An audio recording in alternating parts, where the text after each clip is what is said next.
Buenas tardes, estamos aquí en Mula en Vivo. Estoy con Gustavo Gorriti, director de IDL Reporteros, para conversar sobre diversos temas vinculados a la investigación BTR y lo último que acaba de decir el presidente Alan García. Justo él se ha centrado en la última parte de Petroaudios 1, digamos, y ha dicho que Ponce Feijó saque todos los audios que quiera, que digan todo lo que quiera, que él desmiente esto del el encuentro con Ponce Feijó. Tú ayudas a la gorda, yo me encargo del comandante. ¿Qué tienes que decir de lo que acaba de decir el presidente García? Bueno, es un avance que haya reconocido García de que se reunió con Ponce Feijó, puesto que antes decía que básicamente no lo había conocido y ahora resulta que han sido, de que dijo que habló por lo menos una vez, ¿no? Fue más de una vez, fue más de una vez. La primera está descrita muy puntualmente, las circunstancias en que se dio, dentro del local de campaña, en fin, todo eso. Hay por lo menos otra ocasión en la que hay testigos, y testigos vivos y en posesión de sus cualidades intelectuales, entre las cuales la memoria, que vamos a sacar eventualmente a la luz para que puedan recordar con precisión de qué se habló.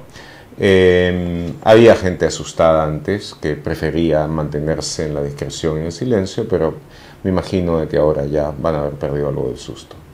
4 años después de lo que ha salido, digamos, la investigación de Petroaudios, de todo el escándalo, de todo el agua que ha corrido bajo el puente, gente en la cárcel, gente piola, digamos, pasando piola, ¿cuál es el balance que harías tú sobre este tema?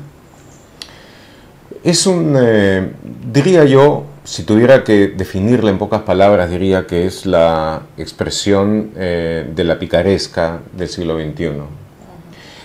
Así como dentro de la literatura en lengua española, fundamentalmente la picaresca marcó, fue todo un desarrollo importante en el retrato social de los mores, costumbres, folclore, humor, astucia, la vida real de una época. En este caso, yo creo de que una de las cosas más importantes de esto, al margen de lo que ha revelado de estos personajes que ya pertenecen realmente a la cultura nacional, Rómulo y Vieto, ¿no es cierto?, con toda su peculiar capacidad de conversar. Bueno, esto de que les hayan adscrito, digamos, esta morfología de roedores, ¿no? Esto ya viene después, es parte, digamos, de todo el proceso que se dio.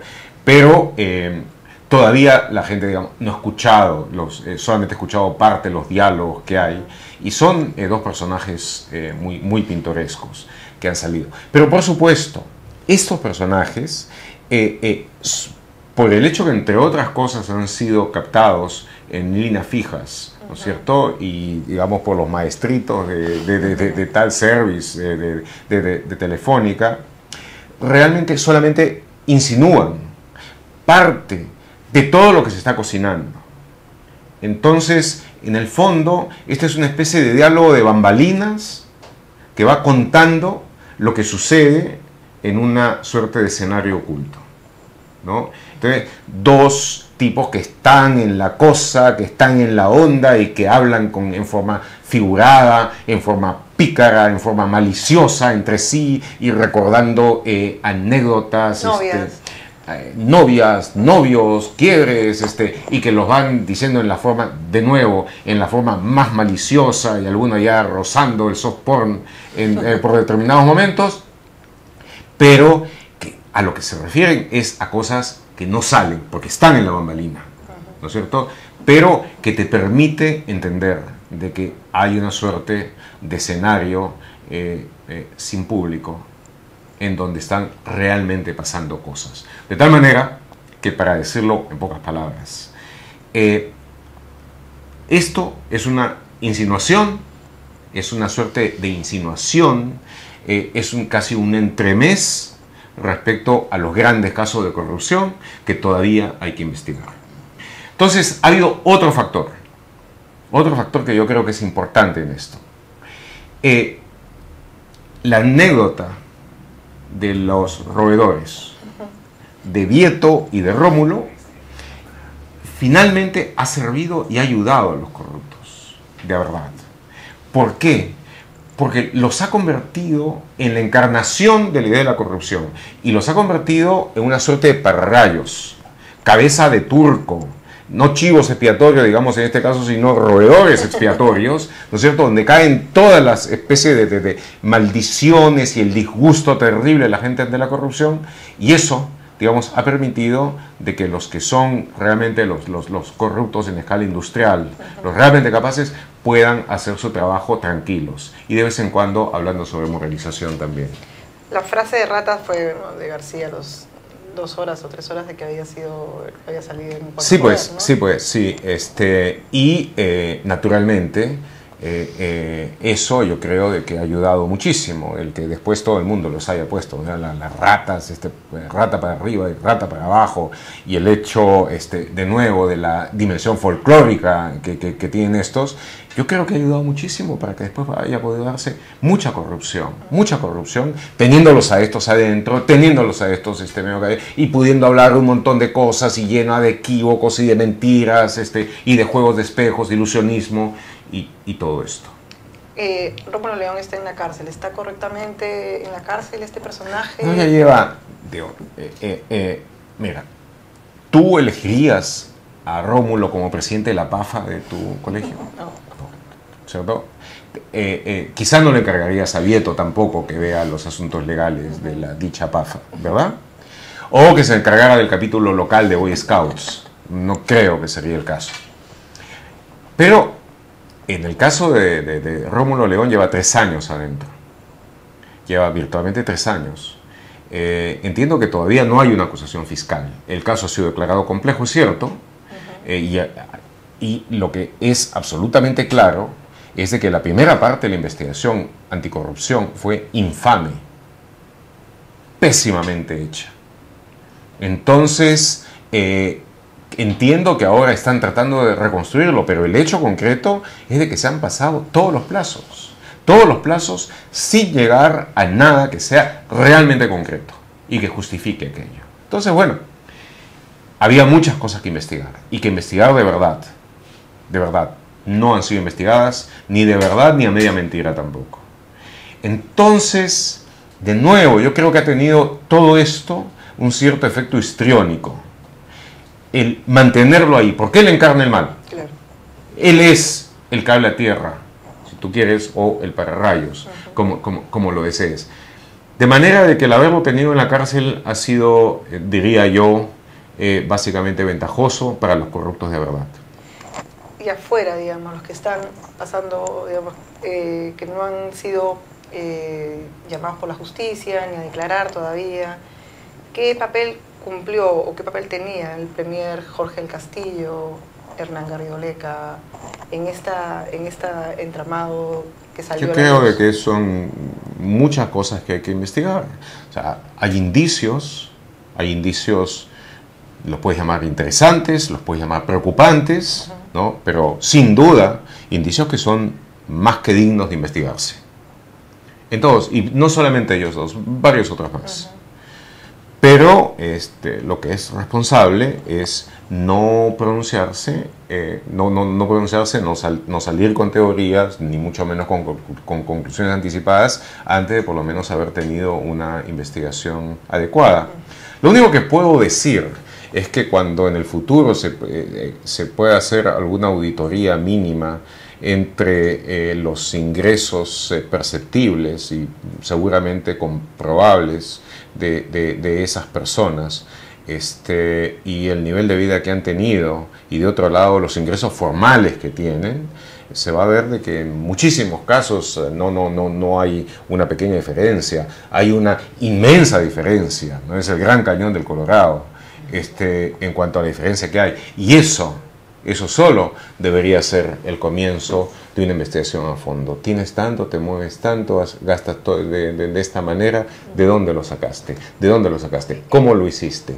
¿Cuál es realmente la magia económica que lograste para hacer esto, ¿no es cierto? Y cómo eso coincidió con el momento en que tenías el poder y cómo eso coincidió con el momento en que tenías la capacidad de decidir sobre dónde aplicar los recursos públicos para comprar, vender o concesionar determinadas cosas. El general Morán, digamos, recién para mucha gente es un descubrimiento quién estuvo detrás del financiamiento, el chuponeo.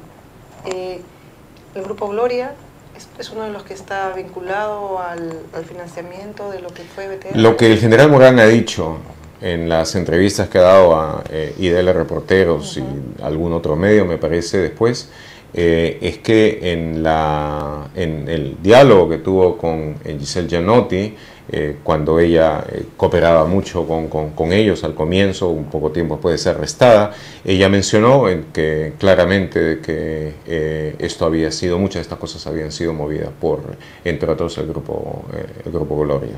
Y de que buena parte de las acciones que ellos habían tenido coincidían con los intereses en los que había competencia, en los que estaban en juego en cemento, en lácteos, en la agroindustria en el norte, en fin. ¿Cuál es la estrategia que tienen ahorita que está el juicio oral? Digamos, está Ponce Feijó, Gianotti, Tomasio. ¿Cuál es la estrategia que yo creo que hay una diferencia entre la estrategia que tienen Ponce Feijó y Tomasio, que están presos, con la que tiene Gianotti, que está libre, ¿no? Que está con comparecencia. Ellos tienen, me parece también la percepción de que en su caso existe una presión excesiva, un deseo punitivo específico de parte de García, de Alan García Pérez, presidente de la República, y que por esa razón se los ha mantenido y ha habido un encarnizamiento en contra suya. Entonces, lo que ellos han estado tratando de hacer es, ahora en el juicio oral, es demostrar de que no han sido aventureros que han estado pinchando cables en los postes, sino gente que estuvo en contacto con el presidente y que estuvo en contacto con los niveles más altos de poder. Eso, en el libro que escribí sobre Petroaudios, eso quedó claramente mostrado. O sea, no solamente por esto, las supuestas visitas, o las visitas reales, más bien, de Ponce Feijó al local de la campaña en ese momento, sino por la muy real presencia e influencia que tuvo, por ejemplo, Gianotti con todos los niveles, directrices del Estado, antes de que fue elegido García, en el proceso de transferencia y durante todo, buena parte del primer año del gobierno, sobre todo con el tema aquel sobre la supuesta influencia de los grupos relacionados con Venezuela aquí en el Perú, los grupos bolivarianos, Con eso, digamos, estuvo con el Ministerio del Interior, estuvo con el Ministerio de Defensa, con la CONFIEP, con el Comando Conjunto, en Palacio de Gobierno, y finalmente llegaron a convencer a García de que la FARC iba a atentar contra él mismo, sí, y lograron que se aislara el Palacio de Gobierno y que fuera la Marina, y no el Ejército, que es a quien correspondía en todo caso hacerlo, a la Región Militar del Centro, quien hiciera el anillo de seguridad alrededor del Palacio, fines del 2006. Entonces, en ese tiempo García dependía de ellos, de la información que le daban, de la visión que había, de tal manera de que cuando después se ha dado cuenta de que esa misma gente, a la que además en el caso de Ponce Feijó le había dado el grado de contraalmirante, había estado buscando descubrir los secretos que habían emanado de la suite de Canaán y demás, entonces se sintió inquieto, se sintió muy inquieto, se sintió traicionado. Y era gente que además no solamente había estado en ese aspecto, sino de que había tenido igualmente cercanía social con él. Y por eso es que la venganza le cayó muy fuerte, primero a todo el grupo, y después cuando hubo algunos dentro de ese grupo que movieron todas las vinculaciones amicales, personales, etcétera, para buscar estar bien, finalmente se centró en Ponce Feijó y en Tomasio.